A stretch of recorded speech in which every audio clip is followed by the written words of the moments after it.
Greetings, welcome back to Black Bear News. I was feeling bone tired earlier today, but I got a little bit of a second wind and just got home from work, so I thought I would try and do a few videos before laying it down. Yeah, I just want to hit a few things very quickly. Hopefully these won't be too long, these videos. I'm going to start off very interestingly. I believe Jeff sent me these. Guy McPherson doing videos with another man, Jamin Shively, talking about taking political action in order to try and garner the attention of world leaders to the dire predicament that we are in, and you know, do whatever it takes. I think they're even discussing technological fixes. There's actually a series of videos, and I've only watched the first one, so I apologize. I did not have time in my day to watch the rest of the videos, but I did check out the first one. I'm going to link it below. If you watch the first one, it will bring up the other ones for you to watch. So that's how YouTube works very nicely for you. Yeah, I mean, you know, very interesting stuff. I would be lying if I said that I wasn't, you know, somewhat, somehow it made me feel, you know, somewhat a little more optimistic. It made me feel good in my soul to see Guy McPherson taking this kind of stand, because I think that this is what we need, even if all hope is lost. I think we need that those who are talking about climate change and those who are discussing the dire circumstances of climate change, those who are chronicling and journaling and bearing witness to the destruction that is happening on this earth, and the, you know, the very quick timeline that seems to be shaping up for very big problems. I think it's important for people who have a voice to do whatever they can to make some kind of progress, if any kind of progress can be made or could be made. You know, there's not much to lose, you know? So, I think the way forward is for people to get louder about this. Let us all try to get louder about this. Let's continue discussing this and continue raising awareness about this, so that, you know, maybe, possibly, potentially, there might be a path forward where we could make better decisions as a species. Yeah, so check that out. I'm going to link this below. And then I'm going to read. What am I going to read? I'm going to read an article by Robert Burrows, I believe. Did Jeff send me this as well? Jeff and Robin and Terry are all keeping me very well stocked in articles. So thank you guys for continuing to send me all the good info. This is from globalresearch.ca by Robert Burrows. Wealth and power, the global elite is insane, and water is wet. In 2014, I wrote an article titled "The Global Elite is Insane." I want to elaborate what I explained in the earlier article so that people have a clearer sense of what we are up against in our struggle to create a world of peace, justice, and ecological sustainability. Of course, as I explained previously, it is not just the global elite that is insane. All those individuals, politicians, business people, academics, corporate media editors, and journalists, judges and lawyers, bureaucrats who serve the elite, including by not exposing and resisting it, are also insane. And it is important, and you can actually spread that even wider if you want. People that people that know that there, or hear that there are problems, but continue just going forward like, you know, whatever, it's fine. I'm just going to take care of me. You are also insane if you are one of those people.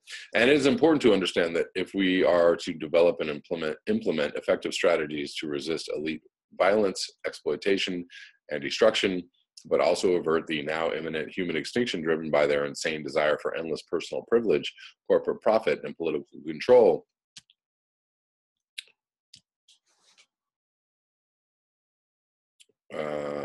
excuse me, sorry, I missed it. I lost my place. Corporate profit and political control, whatever the cost to Earth's biosphere and life forms, human and non-human alike. But first, who constitutes the global elite? Essentially, it is those extremely wealthy individuals, notably including the Rothschild family, Jeff Bezos, Bill Gates, Warren Buffett, Amancio Ortega, Mark Zuckerberg, Carlos Slim, the Walton family, and the Koch brothers, as well as the world's other billionaires, millionaires. Oh, no George Soros in here. Testament to their secretly and long accumulated wealth and power. 2012 investigation concluded that rich individuals and their families have as much as $32 trillion of hidden financial assets, which excludes non-financial assets such as real estate, gold, yachts, and racehorses in offshore tax havens. See the Tax Justice Network. If this sum were devoted to programs of social uplift, then starvation, poverty, homelessness, and other privations would vanish immediately, and environmental restoration projects, as well as research, development, and implementation of visionary sustainability initiatives, would flourish instantly. Indeed, just 1 trillion of that 32 trillion would go a long way. The idea of an underdeveloped or developing national economy would vanish from the literature on Africa, Asia, and Central South America. In addition to these individuals, however, the global elite includes the major multinational corporations, particularly including the following. Although it should be noted, this list simplifies the picture considerably by ignoring the conglomerate nature of many of these corporations and not including many of the more difficult to identify private corporations that should be listed in any comprehensive presentation. There's a lot of bullet points right now I'm going to read. So the major weapons manufacturers, Lockheed Martin, Boeing, BAE Systems, Raytheon, Northrop Grumman, and General Dynamics. The major banks, Industrial and Commercial Bank of China, China Construction Bank, HSBC Holdings, JP Morgan Chase, Mitsubishi UFJ Financial Group, and Bank of America. The major investment companies, BlackRock, Capital Group Companies, FMR, AXA, and JP Morgan Chase. The major financial service companies, Berkshire Hathaway, AXA, Allianz, and BNP Paribas. The major energy corporations, including coal companies, Coal India, Adani Enterprises, China Senhua Energy, et cetera, et cetera. The major media corporations, Alphabet, Google, Comcast, Disney, AT&T, News Corporation, Time Warner, Fox, Facebook, Bertelsmann, and Baidu. The major marketing and public relations corporations, Edelman, W2O Group, APCO Worldwide, Dexia, Brandtuitive, Fearless Media, and Citizen Group. The major agrochemical giants, Bayer, Syngenta, Dow, Monsanto, and DuPont. The major pharmaceutical corporations, Johnson & Johnson, Roche, Pfizer, Novartis, Sanofi, and GlaxoSmithKline. The major biotechnology corporations, including Johnson & Johnson, Roche, Pfizer, and Novartis. The major mining corporations, Glencore, Xstrata, BHP Billiton, Rio Tinto, Vale, Anglo American, China, Senhua Energy, Freeport, McMoran, Copper and Gold, and Barrick Gold. The major nuclear power corporations, Areva, Rosatom, General Electric, Hitachi, KEPCO, Mitsubishi, Babcock and Wilcox, BNFL, Duke Energy, McDermott International, Southern, Next Era Energy, American Electrical Power, and Westinghouse. The major food multinationals, Cargill, Archer Daniel Midlands Corporation, Nestle, PepsiCo, Coca-Cola, Unilever, Danone, General Mills, Kellogg's, Mars, Associated British Foods, and Mondelez. The major water corporations, Veolia, Suez Environment, I don't know, weird. ITT Corporation, United Utilities, Severn Trent, Thames Water, American Waterworks. Of course, the global elite also includes elite fora, where various combinations of elite individuals from the corporate, political, media, and academic worlds gather to plan their continuing violence against and exploitation of the earth and its inhabitants. This is intended to consolidate and extend their control over populations, markets, and resources to maximize their privilege, profit, and power at the expense of the rest of us and life generally. Among intergovernmental organizations, it includes the United Nations, the World Bank, and the International Monetary Fund. A quick perusal of the agenda of such elite gatherings, including the World Economic Forum, the Bilderberg Group, and the Trilateral Commission, reveals a comprehensive lack of interest, despite rhetoric and the occasional token mention of pressing issues ranging from the threat of nuclear war and the climate catastrophe to the many ongoing wars, deepening exploitation within the global economy, extensive range of environmental threats, and the refugee crisis, each of which they generated now continue to deliberately exacerbate. See, for example, the agenda of the recent WEF meeting at Davos. Primary servants of the global elite include political leaders in major industrialized countries who legislate to progressively expand elite power, profit, and privilege, such as Donald Trump's recent tax cuts for the wealthy at the expense of social programs. The judges and lawyers who defend elite power using the elite-designed and manipulated legal system. Ever heard of a wealthy individual convicted in court and given any serious punishment, or any major corporation genuinely held to a legal account for its exploitation of indigenous peoples or destruction of the natural environment? We all know what the answer to that is, as well as corporate media editors and journalists, entertainment industry personnel, academics, industry organizations, such as the European Roundtable of Industrialists, that represent the interests of major corporations, so-called think tanks, such as the Council on Foreign Relations and the Brookings Institution, and the philanthropic trusts, such as the Rockefeller, Carnegie, and Ford Foundations, all of which justify, ignore, or divert attention from elite violence and exploitation. Importantly, too, primary servants of the global elite include those who work within elite-directed agencies, notably including those in the so-called intelligence community, such as the US CIA, British MI6, Russian SVRRF, Chinese Ministry for State Security, and the Israeli Mossad, who perform elite functions in relation to spying, surveillance, and secret assassinations, particularly of grassroots activists, ostensibly under the direction of national governments. But it also includes many lower level servants, such as those who work as political lobbyists or in the bureaucracy, as well as the education, police, and prison systems. It's all enmeshed. So why do I claim that the elite and those who serve them are insane? Any dictionary will offer a simple definition of sanity along the lines of soundness of judgment or reason, and the ability to think and speak in a reasonable way and behave normally. But if we use this definition of sanity, then obviously sanity must be interpreted to mean that it is sound judgment, reasonable and normal, to further perpetuate the violence and exploitation that are overwhelmingly characteristic of our world. Duly noted. Good point. After all, most people powerlessly accept this incredibly violent state of affairs, and if they discuss it, do so in terms of its merits, politically, economically, morally, or otherwise. Few people argue simply that violence is just insane. Indeed. So I'd like to propose a more rigorous definition of sanity.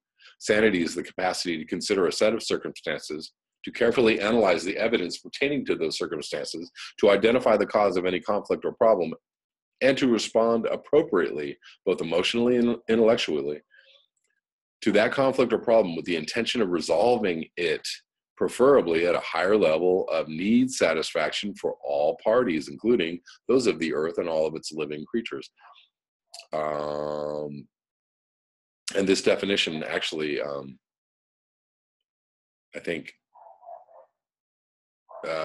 kind of coincides with something called emotional intelligence, because there's plenty of people with brain intelligence or with mental capacity that have very little emotional intelligence, and a lot of those people are actually in power. Clearly, my proposed definition of sanity is designed to imply that any conceptions we have of sound judgment, reasonable, and normal mean that they are qualities we associate with individuals who possess the desirable capacity to improve the overall state of human affairs, whether in interpersonal relationship or geopolitically. This means, as an absolute minimum, the capacity to reduce violence or exploitation in one context or another. You might, of course, accuse me of writing a definition of sanity that serves my agenda to dramatically improve world order in the direction of peace, justice, and sustainability. And you are right. But whose interest does it serve to have sanity defined as behavior that involves sound judgment and is considered reasonable and normal in the context of perpetuating extraordinary violence? Alternatively, you might argue that my definition of insanity is too broad. Surely you might say we can account for many of the behaviors outlined above in terms of different belief systems, ideologies, and religions. Doesn't a person who believes in killing people to win wars or for other reasons just have a worldview different from those who believe that people should resolve conflict nonviolently? Doesn't a capitalist just have a worldview different from those who believe that people should share resources equally? Doesn't a person who believes in the unlimited accumulation of wealth just have a worldview different from those who believe in ecological sustainability? But there is a more fundamental issue here. As I explained in my original article cited at the beginning of this one, do you really believe that someone who is capable of perpetuating extraordinary violence, inequity, and biosphere-threatening behavior, and thus clearly incapable of experiencing and expressing the love, compassion, empathy, and sympathy that would drive a nonviolent approach to the world, is sane? Given that emotional qualities such as love, compassion, empathy, and sympathy are an evolutionary gift to those not seriously damaged during childhood, what happened to those individuals who did not possess them? See why violence and fearless psychology and fearful psychology principles and practice.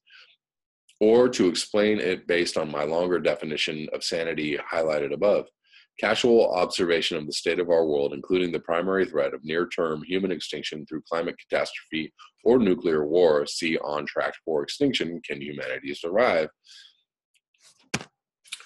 clearly reveals that none of the elite is paying considered attention to the perilous state of our world, analyzing the evidence in relation to it, identifying the causes, driving it, or responding powerfully to it, end it. Why is this? In essence, it is because one manifestation of their insanity drives them to deny reality, to make huge profits from weapons production used to kill people, the burning of climate-destroying fossil fuels, environmental destruction through, for example, mining and rainforest logging, commercial farming based on the poisoning and genetic mutilation of foods, the mass production and sale of poisoned, processed, and nutritionally depleted foods, the consumption of health-destroying and dependency-creating drugs, and control over the sale of water, once considered a human right. Moreover, insanity makes the elite do everything in its power to maintain the highly profitable state of affairs. See, profit maximization is easy. Invest in violence. Moreover, of course, there is no evidence of committed elite engagement in efforts to end the many local wars from which they make huge profits. Ding. And corporate exploitation of human beings, which kills through starvation alone 100,000 people every day, but from which they make huge profits. Ding.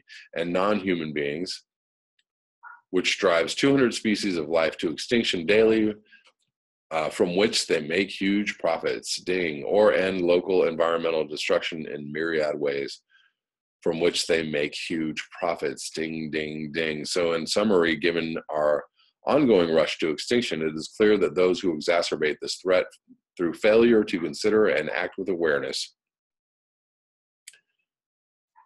as well as encourage aware actions by others, fail to satisfy the definition of sanity that I offered above. In short, gambling on the future of humanity is not sane.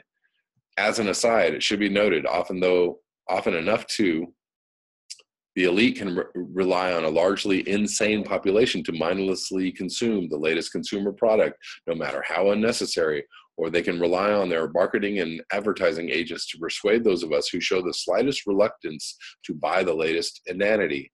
So with an insane global elite and its many insane servants, as well as a largely insane consumer population, what can those of us who have the sanity to respond powerfully to the many threats to our survival do? Well, if you want a child who is emotionally and intellectually engaged with the world, and therefore capable of responding powerfully to their circumstances, which includes being able to resist the lure of serving the elite and being suckered by its marketing, then terrorizing the child into obedience is not the way to go about it.